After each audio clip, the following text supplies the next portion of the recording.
Hello everyone, j'espère que vous allez bien, que vous passez tous une excellente journée. Alors aujourd'hui, on va voir un sujet qui est ultra important, 10 mensonges qu'on vous apprend en trading et qui vous empêchent de devenir rentable. Donc on va commencer avec le premier sans plus attendre. Et on vous dit, à la cassure, il faut acheter ou vendre. Oui, c'est vrai qu'à une cassure d'une théorie de dos, avec des points hauts de plus en plus hauts, on va vous dire, voilà, ici il y a un nouveau plus haut et vous devez acheter. Je vais simplement vous montrer un exemple où ce cas-là ne marche pas. Et je vais vous le montrer même ici.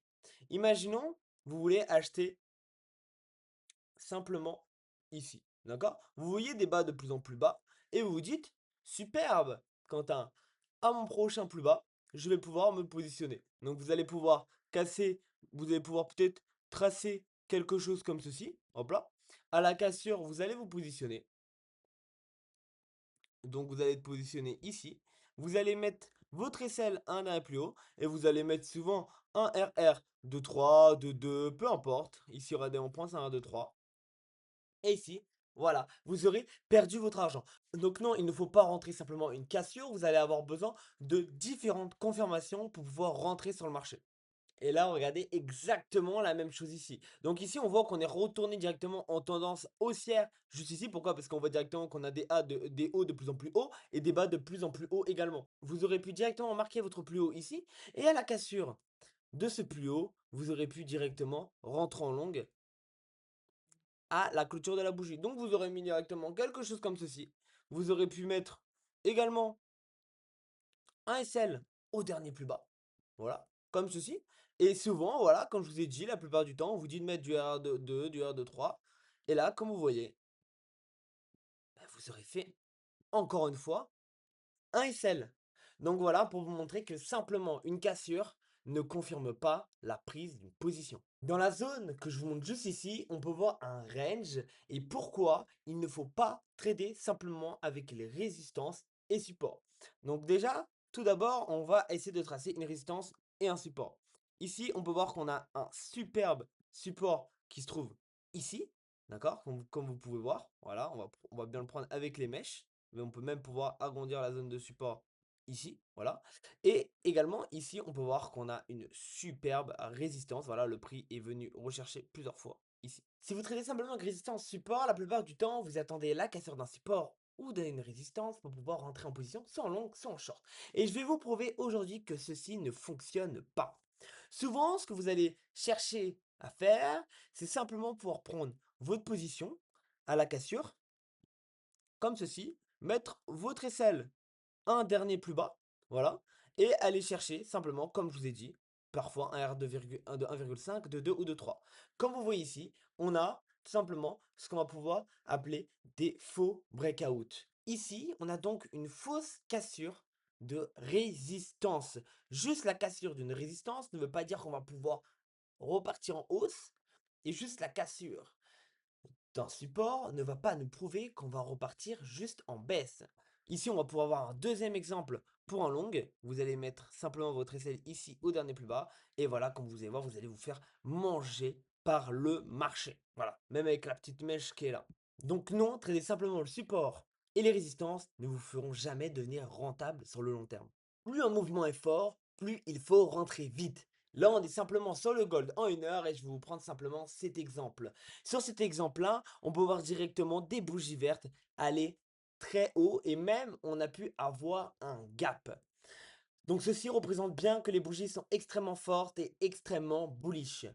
Ici, vous allez simplement pouvoir vous positionner, si vous avez de la chance, dans cette bougie-là. Si vous avez eu le temps, bien sûr et bien entendu. Je vais vous prouver que plus un mouvement est fort, plus il faut entrer vite, est une phrase mensonge. Parce que simplement, ici, vous allez pouvoir voir cette bougie verte, vous allez pouvoir rentrer dans cette bougie verte en longue, voilà. Imaginons, voilà, vous tradez pas en 1 heure, vous allez pouvoir trader peut-être en 5 minutes, donc vous allez être dedans, vous allez pouvoir mettre peut-être votre aisselle un dernier plus bas. Moi, voilà, on aurait pu le mettre simplement ici, d'accord?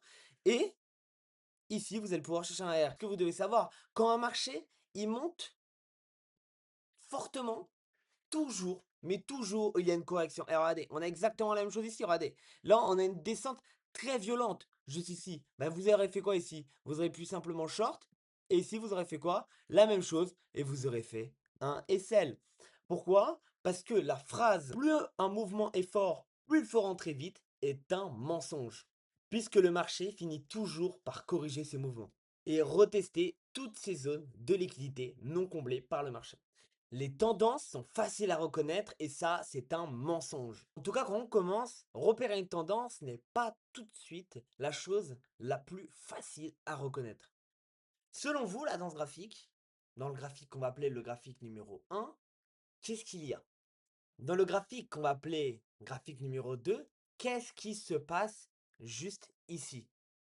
Et oui, vous l'avez bien deviné, ici on est bien dans une descente, on est bien dans une phase qui est baissière, dans une tendance baissière du Gold, alors que ici on était bien dans une phase de consolidation. Un indicateur donne toujours les signaux parfaits. Ça, c'est une phrase qu'on m'a toujours dit et c'est un mensonge. On va partir sur un indicateur que j'adore qui s'appelle le RSI. Le RSI va pouvoir nous permettre de voir plusieurs choses. Les divergences, mais également à quel moment il y a des zones de surachat et de survente. Le RSI a toujours raison, les indicateurs ont toujours raison, et là je vais vous prouver que non. Ici, on peut voir une divergence qui est haussière. Donc ici, vous allez pouvoir dire, c'est cool, c'est bullish, il faut prendre un long. Alors que la suite du marché vous montre tout à fait le contraire, alors qu'on est bearish.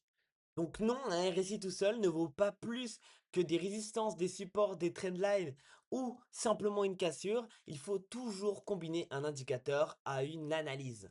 Plus un RR est élevé, mieux c'est et plus on sera rentable. Et ça, c'est totalement faux.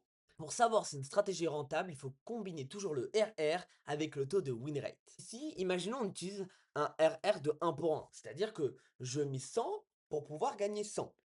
Ici, on voit bien que si on veut être en profit, on doit avoir minimum un win rate de 60%, donc gagner dans 60% des cas nos trades. Si ici, on a un RR de 1 pour 3, donc on souhaite perdre 100 pour pouvoir gagner 300, ici, il nous suffit simplement d'avoir un win rate de 30% pour être rentable.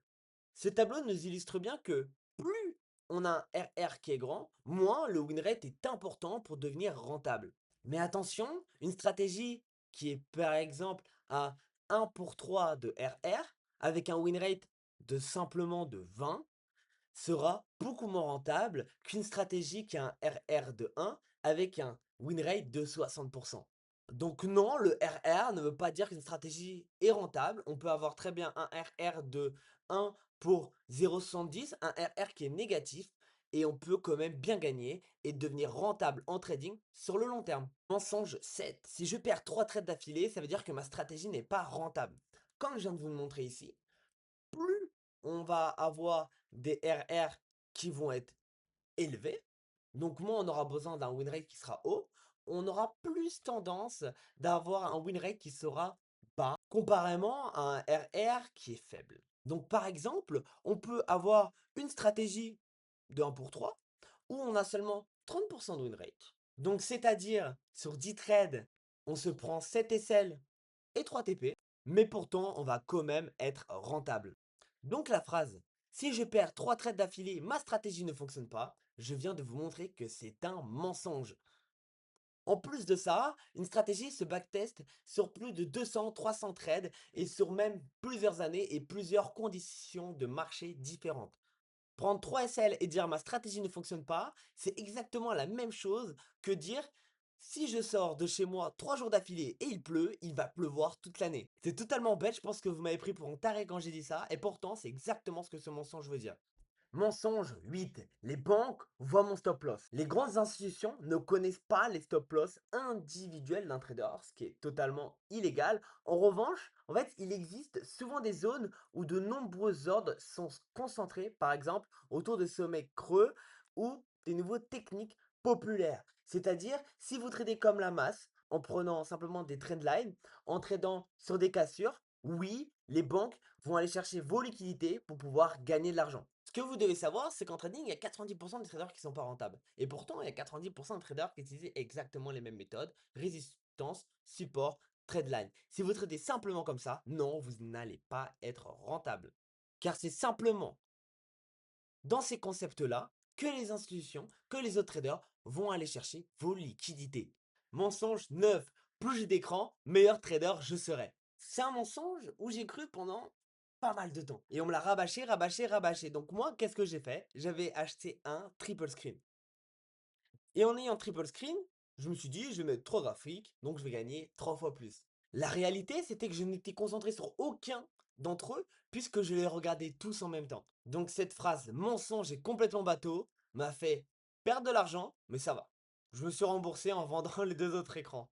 Donc ce n'est pas le nombre d'écrans, c'est pas l'indicateur qui va vous permettre d'être rentable, mais c'est la qualité de votre analyse. Donc non, n'ayez pas plusieurs écrans forcément, vous pouvez en avoir qu'un seul et avoir une qualité d'analyse professionnelle. Quand vous allez pouvoir être plus expérimenté, oui, prendre plusieurs écrans pour pouvoir regarder les données macroéconomiques et peut-être d'autres paires en corrélation pourront vous servir. Mais en aucun cas, ça va vous permettre de devenir un meilleur trader. Mensonge 10, le marché est imprévisible. Si aujourd'hui vous dites ceci, c'est que vous n'avez pas compris comment fonctionne le Forex, comment fonctionnent les matières premières et comment les graphiques bougent. En fait, notre travail, ce n'est pas de prédire le marché. Notre travail, c'est d'identifier un scénario probable, de définir un risque limité et d'accepter que le marché puisse aussi invalider ce scénario. Donc non, on ne peut pas prédire le marché, mais on peut le comprendre, l'analyser et pouvoir prendre un trade. Le trading, c'est un jeu de probabilité. Imaginons vous êtes un très bon trader. Vous avez un RR de 1 pour 2 pour un win rate de 70%. Sur 10 trades, vous allez en perdre 3, en gagner 7. Votre objectif, c'est pas de prédire le marché à chaque fois. Votre objectif, c'est d'avoir un RR et un win rate qui vous permettent d'être rentable. Et pour toutes les personnes qui veulent avoir un bon RR et un win rate qui va vous permettre de devenir rentable sur les marchés, et surtout sur le long terme parce que c'est le plus important, je vous laisse m'envoyer un message sur WhatsApp. Une fois le message envoyé, vous allez pouvoir prendre rendez-vous avec moi ou avec une personne de l'équipe pour pouvoir commencer à mettre votre plan en route et vous faire devenir rentable et atteindre vos objectifs. Je vous invite, avant notre appel, à pouvoir regarder comment on travaille dans notre académie en visionnant les vidéos sur le YouTube. Merci à vous tous en vous souhaitant une excellente journée.